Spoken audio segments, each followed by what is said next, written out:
Assalamualaikum. Good morning, dear student. Welcome to English second paper class. How are you all? Hope that all of you are by the grace of Almighty Allah. প্রিয় শিক্ষার্থী বন্ধুরা, আমরা ধীরে ধীরে ইংরেজি গ্রামারের বিভিন্ন পর্বগুলো শেষ করে এসেছি। আজকে আমরা একটি নতুন পর্ব নিয়ে আলোচনা করব। তো আজকের ক্লাসে আমরা যেটা নিয়ে আলোচনা করব তার আগে আমি একটু তোমাদের ক্লু দিয়ে দিচ্ছি।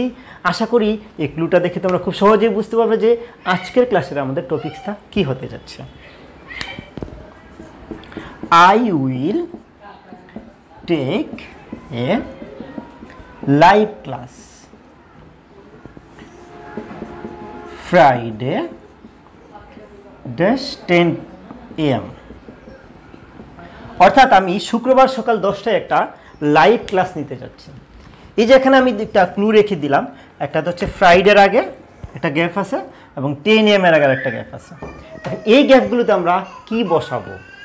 তাহলে ইংরেজি গ্রামারের কোন টপিকসটা জানা থাকলে আমরা খুব সহজে এটা বসাতে পারবো।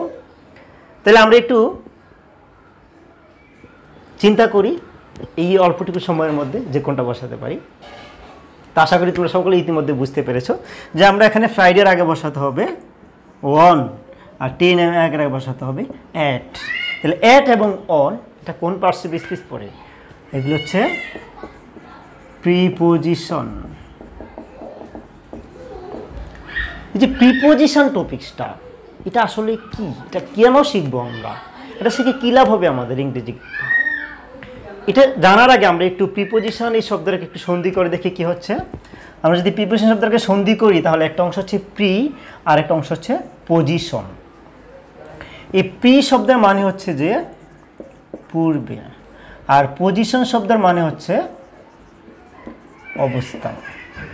আমার মনে হয় তোমাদের মনের ভিতরে আরেকটা প্রশ্ন এসে গেছে অলরেডি, যে এই পূর্বে অবস্থান বলতে বোঝাচ্ছে প্রিপোজিশন মানে যেহেতু পূর্বে অবস্থান, কার পূর্বে অবস্থান বোঝায় প্রিপোজিশন মানে? প্রিপোজিশন মানে আসলে বোঝায় নাউন, প্রোনাউন,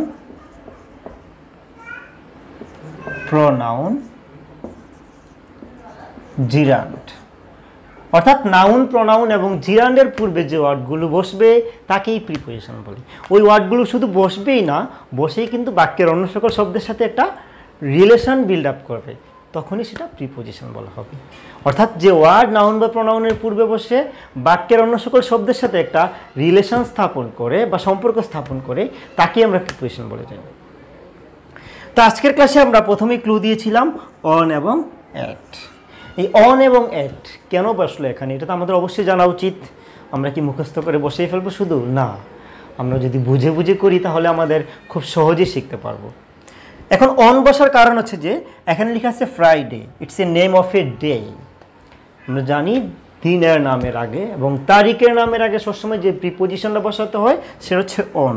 সেই হিসেবে আমরা এখানে অন বসালাম। তাহলে আশা করি তোমরা সবার মনে থাকবে দিনের নাম এবং তারিখের নাম বোঝাতে তার আগে কি বসবে? অন প্রিপোজিশন বসবে।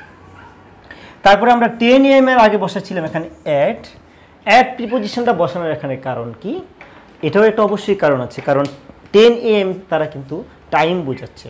তো টাইম বা সময় বোঝাতে আমরা সবসময় টাইম বা সময়ের আগে যে প্রিপোজিশনটা ব্যবহার করব সেটা হচ্ছে অ্যাট। তাহলে সেই হিসেবে আমরা অ্যাট বসালাম। তাহলে অবশ্যই দেখি, আশা করি তোমাদের সকলেরই মনে থাকবে যে অ্যাটটা আমরা কখন বসাবো, অনটা কখন বসাবো। আমি আরেকটা উদাহরণ লিখি, হি ওয়াজ বর্ন ড্যাশ 2000, মানে সে 2000 সালে জন্মগ্রহণ করেছিল। এই বাক্যটাতে 2000 সালের আগে আমরা কোনো কিছু দিক না গ্যাপ রেখে দিয়েছি। তাহলে এই গ্যাপটাতে আমরা কি বসাবো? অবশ্যই সেটাও আমাদের জানা উচিত। এই গ্যাপে আমরা বসাবো ইন।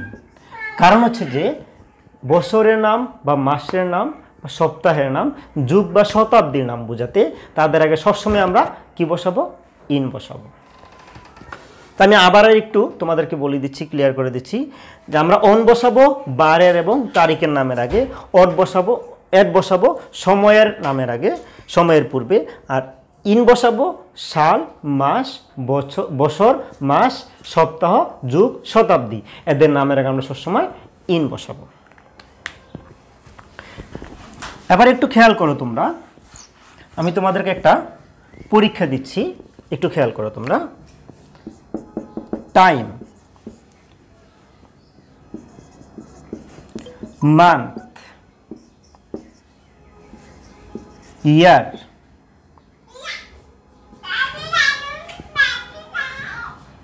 টাইম, মান্থ, ইয়ার, এই যে তিনটা শব্দ লিখলাম, টাইম, মান্থ, ইয়ার, আর একটা ডে, এই চারটা শব্দ।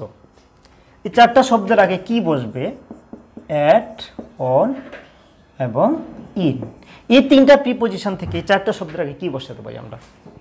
টাইমের আগে কি বসবে, মান্থের আগে কি বসবে, ইয়ারের আগে কি বসবে, ডে এর আগে কি বসবে। তোমরা একটু খেয়াল করো এবং প্রয়োজনে আমার ভিডিওটা একটু আগে টেনে দেখো, তাহলে হয়তো তোমরা সহজেই বুঝতে পারবে। টাইমের আগে কি বসাবো আমরা? টাইমের আগে বসাবো আমরা অ্যাট, মান্থের আগে বসাবো আমরা ইন, ইয়ারের আগে বসাবো আমরা ইন, ডে এর আগে আমরা বসাবো অন। তো আশা করি তোমরা খুব সহজেই ইতিমধ্যে বুঝতে পেরেছো যে কোথায় অ্যাট বসবে, কোথায় ইন বসবে, কোথায় অন বসবে। এবার আমি প্রিপোজিশনের আর একটু গভীরে চলে যাচ্ছি। তোমাদেরকে একটা ডায়াগ্রাম দেখাবো। এই ডায়াগ্রামের মাধ্যমে আমরা অনেকগুলো প্রিপোজিশন খুব সহজে শিখতে পারবো। আমি একটা ডায়াগ্রাম আঁকতেছি, একটু খেয়াল করো। এই যে তোমরা ধরতে পারো এটা একটা বস্তু, তো এই বস্তুটা আমরা ব্যবহার করে অনেকগুলো প্রিপোজিশন এখন শিখব। যেমন আমরা যদি কোনো কিছুর উপরে লেগে থাকা বোঝাতে কি বসাবো, কোনো কিছুর উপরে লেগে থাকা বসাতে আমরা যে প্রিপোজিশনটা ব্যবহার করবো সেটা হচ্ছে অন।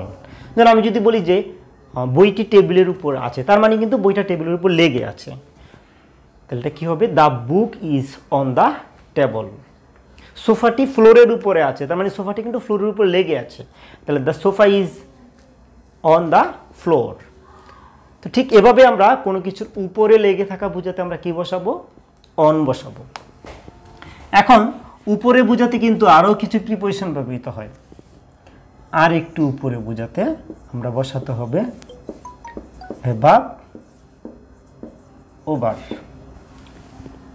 অ্যাবাভ অর্থ উপরে বোঝায়, ওভার অর্থ উপরে বোঝায়।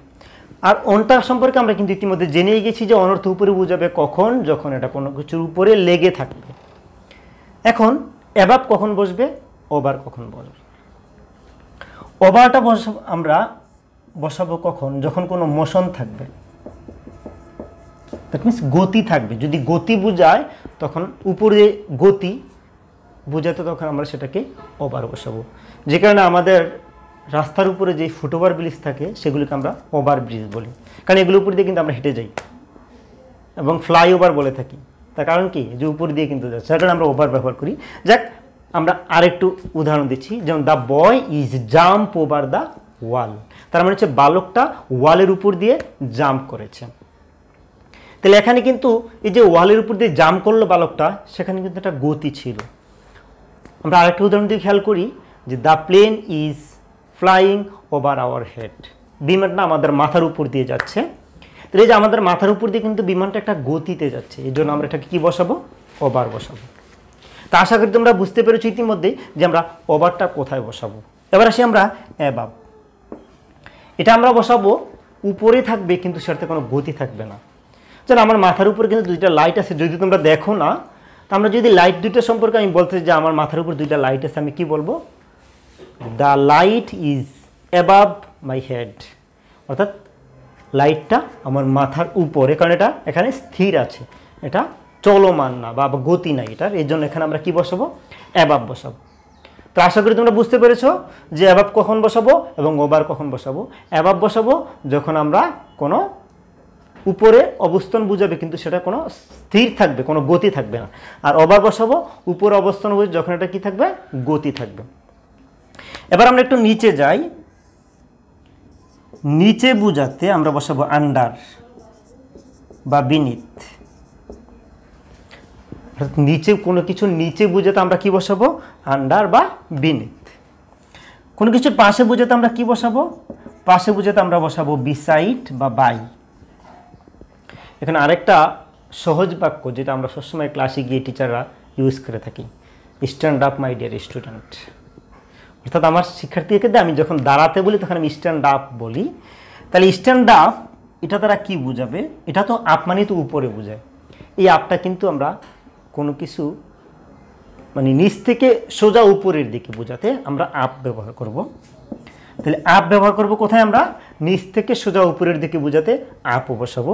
এখন আমরা যদি বলি যে নিচে মানে উপর থেকে নিচে বোঝাতে, তখন আমরা বসাবো ডাউন। এই বাক্যটাও কিন্তু আমরা এই ডাউন দিয়েও কিন্তু আমরা ক্লাসে ব্যবহার করে থাকি। সিট ডাউন মানে বসতে বলেছি, কারণ তারা দাঁড়ানো অবস্থা থেকে বসবে, তো উপর থেকে নিচের দিকে বোঝাতে আমরা যেটা বসাবো সেটা হচ্ছে ডাউন। এবার আমরা আর একটু কয়েকটা প্রিপোজিশন নিয়ে আলোচনা করতে। এই যে এই চিহ্নটা দিয়ে আমি কি বুঝালাম, যে আমাদের যে ডায়াগ্রামটা আছে এটার মাঝামাঝি, তাহলে কোনো কিছুর মধ্য দিয়ে বোঝাতে আমরা যে প্রিপোজিশন ব্যবহার করব সেটা হচ্ছে যে থ্রো অথবা অ্যাক্রস। থ্রো বা অ্যাক্রস বসাবো আমরা কোনো কিছুর মধ্য দিয়ে বোঝাতে। যেমন the boy is walking through the field, অর্থাৎ বালকটা মাঠের মধ্য দিয়ে হেঁটে যাচ্ছে। তাহলে এখানে মধ্য দিয়ে বোঝাতে আমরা কি বসাবো? অ্যাক্রস বসাবো। আরেকটা প্রিপোজিশন আছে ইনটু, এটাও কিন্তু কোনো কিছুর মধ্য দিয়ে বোঝায়। তবে এটা কেমন বোঝাবে? যে বাহির থেকে ভিতরে প্রবেশ, বাহির থেকে ভিতরে প্রবেশ যখন বোঝাবে তখন সেটাতে আমরা ইনটু ব্যবহার করব। যেমন আই ইন্টারেট ইনটু দ্য রুম। আরেকটা এই ধরনের প্রিপোজিশন আসে যেটা হচ্ছে যে অ্যালং। অ্যালং শব্দটা আমরা জেনে নিই, এটা মানে হচ্ছে যে বরাবর। অর্থাৎ আমরা যদি বরাবর বুঝাই, অর্থাৎ কোনো কিছুর মধ্যে দিয়ে বরাবর বুঝাই, তখন সেটাতে আমরা অ্যালং ব্যবহার করব। যেমন the man is walking along the road, অর্থাৎ লোকটা রাস্তা বরাবর হেঁটে যাচ্ছে। তাহলে আমরা আসলে ইতিমধ্যে আশা করি বুঝতে পেরেছি সবাই, দো, অ্যাক্রস, ইনটু, অ্যালং এগুলো কোথায় আমরা ব্যবহার করব। দো অ্যাক্রস ব্যবহার করব কোনো কিছুর মধ্য দিয়ে বোঝাতে, ইনটু ব্যবহার করব কোনো কিছুর বাহির থেকে ভিতরে প্রবেশ বোঝাতে, বা এক অবস্থা থেকে অন্য অবস্থায় পরিবর্তিত বোঝাতে। যেন আমরা যদি বলি যে একটা অবস্থা থেকে অন্য অবস্থায় পরিবর্তন হওয়া বোঝাতে, যেমন hydrogen oxygen converted into water, মানে হাইড্রোজেন এবং অক্সিজেন দুইটা মিলে কিন্তু কী হচ্ছে? আমাদের পানিতে পরিবর্তন হচ্ছে। ঠিক তেমনই অ্যালং আমরা আসি, অ্যালং বুঝাবে কী করতে? কোনো কিছু বরাবর বুঝাতে আমরা অ্যালং ব্যবহার করব। এরপর আরেক যে একটা প্রিপোজিশন আছে সেটা হচ্ছে আমরা বসাতে পারি অ্যারাউন্ড। অর্থাৎ অ্যারাউন্ড মানে বুঝাবে যে যেটা কোনো কিছু চারপাশে চতুর্দিক বুঝাতে। যেমন the student is around the field, মানে ছাত্রছাত্রীরা ফিল্ডের চারপাশে। তাহলে আমরা চতুর্দিকে বুঝাতে আমরা কি বসাবো? অ্যারাউন্ড বসাবো। আরেকটা সহজ প্রিপোজিশন যেটা আমরা সবসময় ব্যবহার করে থাকি সেটা হচ্ছে যে এই যে মধ্যে বুঝাতে আমরা কি বসাই? ইন বসাই। কোনো কিছুর মধ্যে বুঝাতে আমরা যে প্রিপোজিশনটা ব্যবহার করবো সেটা হচ্ছে কি? ইন।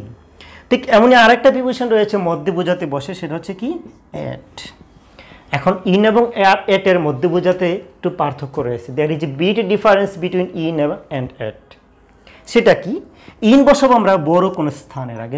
যেমন আমি যদি বলি যে আই লিভ ইন ঢাকা, তাহলে আমি কিন্তু ঢাকা একটা বড় স্থান বুঝি, যেখানে আমরা ইন বসাতে পারি। অ্যাট বসাবো আমরা ছোট স্থানের আগে। যেমন আমি যদি বলি I live in Dhaka, I live at Dhaka in Bangladesh, তার মানে আমি বাংলাদেশের ঢাকায় বাস করি। এখানে কিন্তু বাংলাদেশটা ঢাকার চেয়ে বড়, তাহলে বাংলাদেশের যে বড় স্থান তার আগে আমরা ইন বসিয়েছি, আর ঢাকা হচ্ছে ছোট স্থান, তার আগে আমরা অ্যাট বসিয়েছি। তো আশা করি তোমরা ইতিমধ্যেই অনেকগুলোই প্রিপোজিশনের ব্যবহার জেনে গেছো। আমরা এখন আর একটু এগিয়ে যাব আরও কিছু প্রিপোজিশনের ব্যবহার জানার জন্য। তার আগে তোমরা আমাদের এই ডায়াগ্রামটা যদি স্ক্রিনশট রেখে দাও, তাহলে আশা করি খুব সহজেই তোমরা বুঝতে পারবে। এবং আমাদের ক্লাসটা তোমরা বেশি বেশি করে শেয়ার করবে, যাতে তোমাদের বন্ধুরা যারা এখনও প্রিপোজিশন সম্পর্কে জানে না, প্রিপোজিশনের বিস্তারিত জানে না, তাদের কাছে খুব সহজে বুঝে যায়। তাহলে কিন্তু এটার বিনিময়ে তুমি একটু সহজও পেয়ে যাচ্ছ।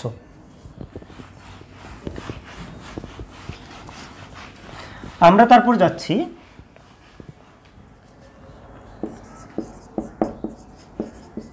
Between, among. বিটুইন কোথায় বসাবো আমরা, অ্যামং কোথায় বসাবো? এই দুইটার অর্থ কিন্তু আমরা বুঝতে পারছি যে মধ্যে। বিটুইন অর্থ মধ্যে বোঝায়, অ্যামং অর্থ মধ্যে বোঝায়। এই বিটুইন বসাবো আমরা দুই, মানে দুইজন ব্যক্তি বা বস্তুর মধ্যে যখন বোঝাবে তখন আমরা বিটুইন বসাবো। যেন আমি যদি বলি যে divide the apple between the two children, মানে দুইজন শিশুর মাঝে আপেলটা ভাগ করে দাও, তাহলে এখানে দুইজনের মাঝে কি বসতেছে? বিটুইন বসতেছে। মানে অ্যামং বসাবো আমি যখন আমরা দুইয়ের অধিক ব্যক্তি বা বস্তু থাকবে। যখন আমি যদি বলি যে divide the apples among the student, মানে ছাত্রছাত্রীদের মাঝে আপেলগুলো বন্টন করে দাও। তাহলে এখানে কিন্তু স্টুডেন্টস বলেছি, স্টুডেন্টের সংখ্যা কিন্তু 2 এর অধিক, কত সেটা আমরা জানি না। এরকম 2 এর অধিক বোঝাতে আমরা কি বসাবো সবসময়? অ্যামাং বসাবো। আর বিটুইন বসাবো যখন আমরা দুইজন ব্যক্তি বা বস্তুর মধ্যে বোঝাবো। তো আশা করি তোমরা জেনে গেছো ইতিমধ্যে যে কোথায় আমরা বিটুইন বসাবো, কোথায় আমরা অ্যামাং বসাবো। আরেকটা প্রিপোজিশন একটু খেয়াল করো, যেটা হচ্ছে আমার স্টার্টিং পয়েন্ট, এটা হচ্ছে আমার এন্ডিং পয়েন্ট। স্টার্টিং পয়েন্ট বোঝাতে আমরা ফ্রম বসাবো, আর এন্ডিং পয়েন্ট বোঝাতে আমরা টু বসাবো। যেমন আমি যদি বলি যে from my home I went to school, আমার বাড়ি থেকে আমি স্কুলে গিয়েছিলাম। তাহলে এই যে থেকে বা হইতে বোঝাতে আমাদের কি বসিয়েছি? ফ্রম বসিয়েছি। আর টু বসিয়েছি, আমি স্কুলের উদ্দেশ্যে গিয়েছিলাম। তাহলে আমরা কি বুঝলাম? যে আমরা স্টার্টিং পয়েন্ট যেটা, এখান থেকে এটা বুঝাতে আমরা ফ্রম বসাবো, এবং যেটার উদ্দেশ্যে আমরা গিয়েছি এন্ডিং পয়েন্টে আমরা কি বসাবো? টু বসাবো, কারণ আমি স্কুলে যাওয়ার উদ্দেশ্যে স্কুলে গিয়ে পৌঁছেছি, সেটা হচ্ছে আমাদের এন্ডিং পয়েন্ট টু। এখন আরেকটা প্রিপোজিশন আছে টুয়ার্ডস, এটা দ্বারাও কিন্তু আমরা উদ্দেশ্য বোঝাই। এখন কখন আমরা টু বসাবো, কখন টুয়ার্ডস বসাবো? না দুইটার যে কোনো একটা যে কোনো সময় ব্যবহার করলেই হবে না, এখানে একটু ডিফারেন্স আছে। যেমন আমি যদি বলি যে আই ওয়ান্ট টুয়ার্ডস স্কুল, মানে আমি স্কুলের দিকে যাচ্ছি, তখন কিন্তু আমার উদ্দেশ্যটা স্কুল না, স্কুল পার হয়ে আমি আরও কোথাও যেতে পারি, কিন্তু আমি স্কুলের দিকে যাচ্ছি সেটা বোঝাচ্ছি। আর আমি যখন টু ব্যবহার করবো, আই ওয়েন্ট টু স্কুল, মানে আমি স্কুলে গিয়েছিলাম, তখন কিন্তু আমার গন্তব্যটা স্কুল পর্যন্ত, স্কুলের পর আমি আর যাবো না। যখন গন্তব্যটা নির্দিষ্ট বুঝাবে তখন আমরা টু বসাবো, আর যখন আমরা গন্তব্যটা নির্দিষ্ট বুঝাবে না, জাস্ট ওই দিকে বুঝাবে এবং তারপরেও সে যেতে পারে, ওই রকম ক্ষেত্রে আমরা কি বসাবো? টুয়ার্ডস বসাবো।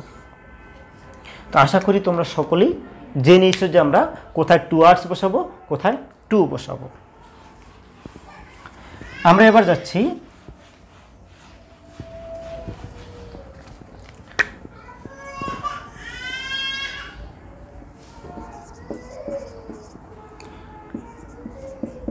এই যে 2000 এবং 2006। এখন সাপোজ যদি এমন হয়ে থাকে আমি একটা কাজ করতেছি কত সাল থেকে? 2000, মানে 2000 সাল থেকে। তাহলে আমি কিন্তু এখানে পয়েন্ট করে দিচ্ছি কখন থেকে আমি কাজটা শুরু করছি। এরকমভাবে আমরা যদি কোনো কাজ শুরু করছি বুঝায় এবং তার পয়েন্ট নির্ধারিত করে দিই, ওই পয়েন্টের আগে আমরা সবসময় ফর বসাবো। অর্থাৎ আমি যদি বলি যে আমি যে মাদ্রাসায় চাকরি করি, ওই মাদ্রাসায় 5 বছর যাবত চাকরি করতেছি, এখন কিন্তু আমি পয়েন্ট করে দিচ্ছি না যে কবে থেকে আমি চাকরি করতেছি। আমি যদি পয়েন্ট করে দিয়ে আমি 2015 সাল থেকে চাকরি করতেছি, তাহলে আমি কি বসাবো? I have been working in this Madrasa since 2000, sorry আমরা সিন্স বসাবো এখানে। যদি আমরা পয়েন্ট করে দিই তাহলে আমরা কি বসাবো? তার আগে সিন্স বসাবো। অর্থাৎ আমি 2015 সাল থেকে এখানে কাজ করতেছি, বা আমি 2000 সাল থেকে কাজ করতেছি, তাও বুঝাবে যে সিন্স 2000, মানে 2000 সাল থেকে কাজ করতেছি। এখন এই যে 2000 এবং 2016 টোটাল কত বছর? 16 ইয়ার্স। এই 16 ইয়ার্স আমি বললাম যে I have been working in this institution 16 years, আমি 16 বছর এই প্রতিষ্ঠানে কাজ করতেছি। এখন কিন্তু আমার মানে কোনো পয়েন্ট করে দিচ্ছে না, এখানে জাস্ট ব্যক্তিটা বোঝাচ্ছে, পরিমাণটা বোঝাচ্ছে যে কতক্ষণ বা কত দিন যাবত আমি কাজ করতেছি। যখন আমাদের পয়েন্ট নির্দেশ করবে না, সাধারণত পিরিয়ডটা বুঝাবে, তখন কিন্তু আমরা কি বসাবো? ফর।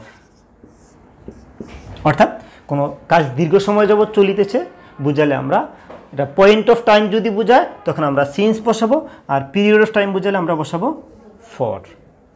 পয়েন্ট অফ টাইমের আগে সিন্স, পিরিয়ড অফ টাইমের আগে ফর। না আরও দুইটা প্রিপোজিশন রয়েছে, যেটা হচ্ছে যে টিল আর একটা আনটিল। এখানে একটু বলার বিষয়, এই টিলের পর কিন্তু আমাদের 2টা এল হবে, আর আনটিলের পর 1টা এল হবে। এখন হয়তো তোমরা বলতে পারো স্যার এটা বলার কি আছে? এটা বলার কারণ হচ্ছে যে আমি যখন খাতা দেখতে যাই তখন অনেক স্টুডেন্টকেই দেখি যে আমরা টিল আনটিলের ব্যবহার করতে গিয়ে আনটিলের জায়গায় আমরা সবসময় ডাবল এল দিয়ে বসে থাকি। সেজন্য আমি একটু দেখিয়ে দিলাম যে আমরা যখন আনটিল বসাবো তার আগে আমরা আনটিলে এল 1টা হবে, আর টিলে আমাদের এল হবে 2টা। এটা আমাদের মনে রাখতে হবে। তাহলে টিল আনটিল কখন বসাবো আমরা? ধরুন আমি তো বললাম যে আমি সেখানে 2016 সাল পর্যন্ত কাজ করেছি, তাহলে পর্যন্ত বোঝাতে, বা আমি 2025 সাল পর্যন্ত এখানে কাজ করব, তাই will do the work till 2025, অর্থাৎ আমি 2025 সাল পর্যন্ত এখানে কাজ করব। তাহলে পর্যন্ত বোঝাতে আমরা টিল বা আনটিল দুইটার যে কোনো একটা প্রিপোজিশনে বসাতে পারি। তো আশা করি আজকের এই ক্লাসের মাধ্যমে আমরা প্রিপোজিশনের অনেকগুলো বেসিক ব্যবহার জেনে নিয়েছি।